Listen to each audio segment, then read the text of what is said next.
Stars in the sky, cards in my hand, searching for signs, lost in the sand, whispers of fate, echoes of truth. Good morning. Hello, Holly. And welcome to the MyTarot morning reflection, daily inventory, chance to check in with the universe and take a breath. And I was sitting here thinking about the old saying, fake it till you make it.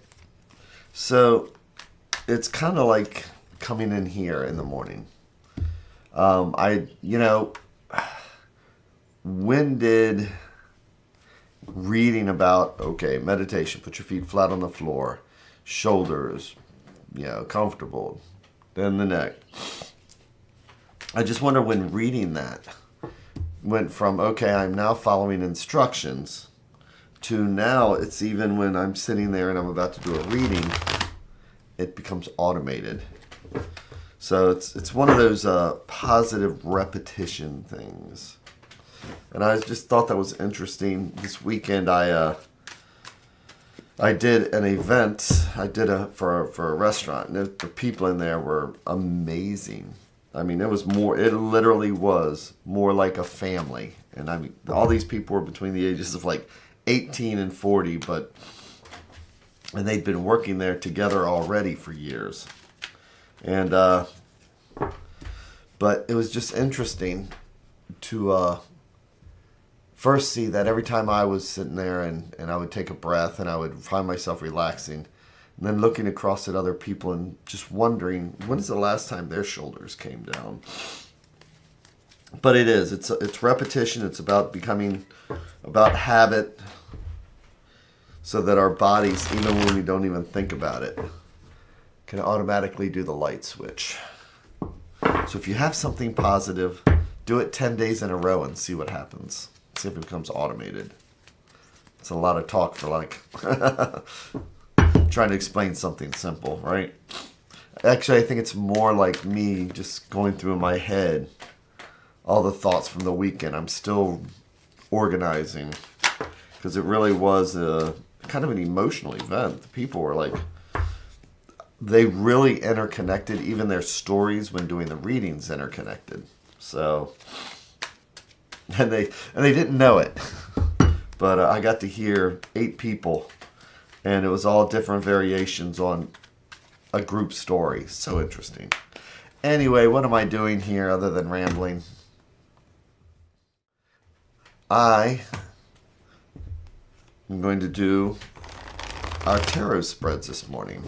And again, as I was saying, my feet are flat on the floor, my butt doing the kitty dance, shoulders relaxed, neck relaxed, and taking that breath. Checking in with the universe, or as I sometimes say, it's where the universe holds up a mirror, asks us what do we see, and we use the tarot for that reflection. So, I'm going to do our 3 stacks. Like each one of these is a different thread going out to the universe. Each one of these is like a different thought or idea. And if we believe in the multiverse, it's like each one of these is a different path, because this stack will lead down one path, this is a totally different one, and this is a totally different conversation from the other two. So today, let's take the bottom stack, or what I like to think of as things underneath that might be influencing us and we don't even know it. So I'm going to do our 3 and 1.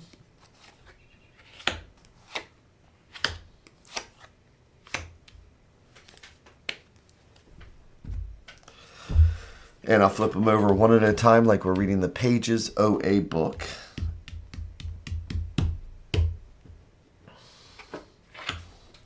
And we are starting with the 2 of Cups. So 2s are about balance, choices. And then Cups are about emotions, feelings, spirituality. So the rest of the cards are going to tell us what this is about. But a lot of times with the 2 of Cups, it's about coming together. Oh, look at this. So here we have our court card. We have the Queen of Coins.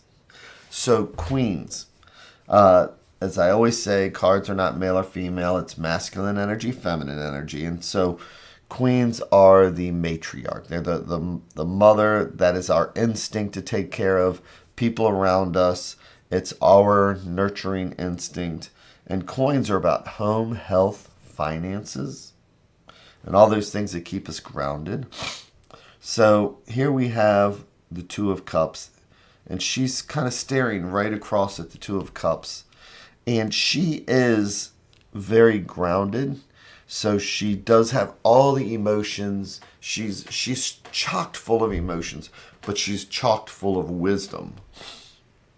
So, how are these two interacting? We have the Hierophant. So this is interesting. So court cards can be us, they can be somebody else, or just part of the situation. With the Two of Cups, it's about balancing our emotions. It could be about making choices. And sometimes it's good to know there's somebody that we can rely on. So we have these choices to make, and sometimes choices can be emotional. It could be dealing with our children. It could be dealing with our own spirituality. What are we doing with our lot? What am I doing with my life? I know a lot of people say that the Two of Cups, because the picture from the Pamela Coleman Smith deck from the 1904 shows the two people coming. So sometimes they call it the Lover's card. It's the Lover's card version, which is another way to balance out something emotional. So when we're looking at the Two of Cups here, we're thinking about what is it that we're balancing out emotionally? What are these choices that could be affecting us spiritually? And then if we reflect it through the eyes of somebody we could talk to, whether it's inner voices or outer voices, we have our Queen of Coins. Somebody who's grounded, somebody who is wise, somebody who will listen and help us make the wise choice. And again, that might just be us being quiet and just going inside and seeking out that wise woman. And then we have the Pope, the Hierophant. And so what is this? This is about tradition. This is about the things that we learn when we grow up.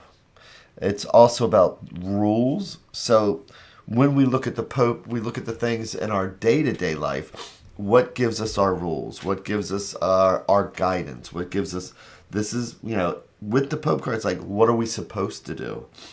Because in the 1500s, that's what you would think of with the church. What am I supposed to do? So, and the Pope is looking forward here. And I always have a thing about religion, and I always qualify because, man, when I used to see this card, it's like it's such an anti-religion sentiment. But we're kind of focusing through this where we're taking the Two of Cups, whatever this is reflecting in our lives today, we're filtering it through this wise woman, this inner self, or somebody that we could actually go to. Maybe we need to finally talk to somebody. And we need to, instead of going out of bounds, sometimes, for me this is difficult to say, but sometimes it's a good thing to follow a tradition or follow something that's solid that we know. It's almost like saying this isn't a good time to just try something different. It's almost like saying, right now, let's balance out what we have. Let's talk about it. And then,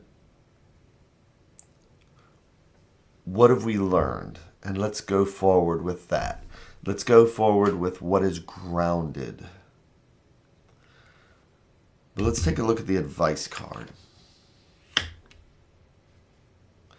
which is the devil. And what is the devil? The devil is the harms that we do to ourselves or other.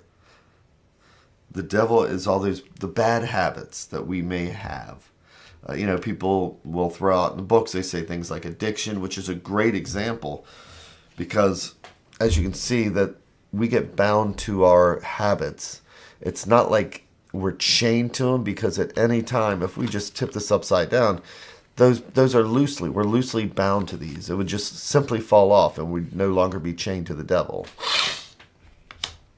But this is about the harms that we do to ourselves or others. So when we see this spread here, there are things that we know that have been ingrained in us, the positive things that help to keep us grounded. We need somebody like the Queen of Coins to say, I understand what you're going through, but what's the good things that you might have learned in life?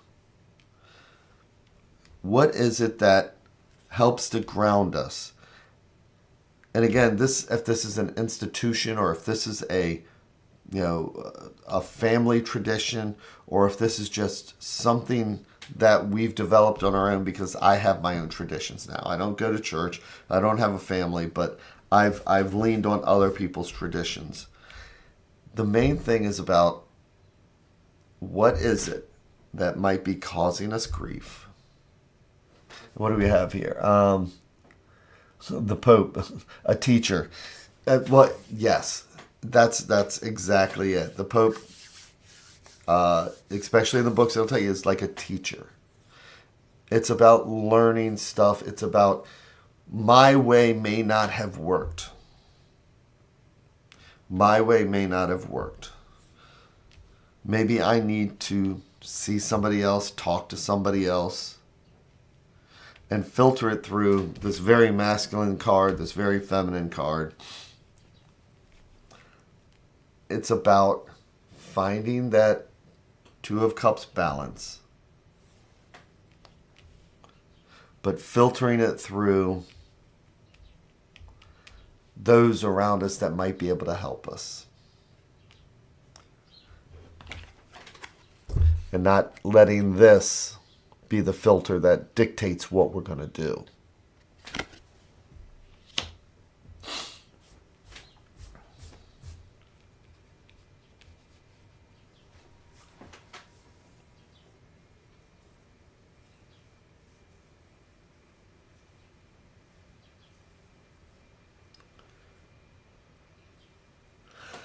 It's pretty much about not making the decisions on our own.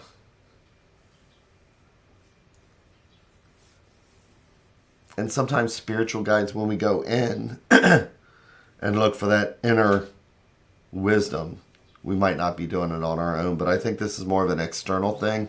I think this might be an external card, somebody that we might know.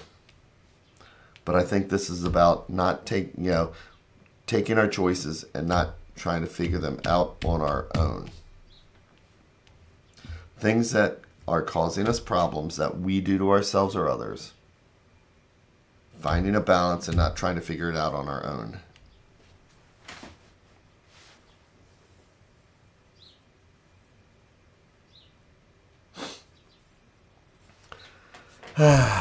So, and with that, so because I have so much stuff going on, I've decided I'm not doing the Tarot Tuesdays tomorrow. If anybody on here was going to show up, that's why I haven't scheduled it or anything. I just have so much going on. It was Tuesday night tarot, then Wednesday going to Soul Aura, Thursday going to Lune. It's like, okay. And then also doing events on the weekend. It's like, all right, I am doing way too much stuff. So, but doesn't mean I'm not going to. I'm just going to find something that fits, that's less of a schedule. So with that, I hope everybody has that amazing day, the amazing rest of their week or evening, wherever they happen to be. And I will, again, be here tomorrow morning. So take that breath and thanks again.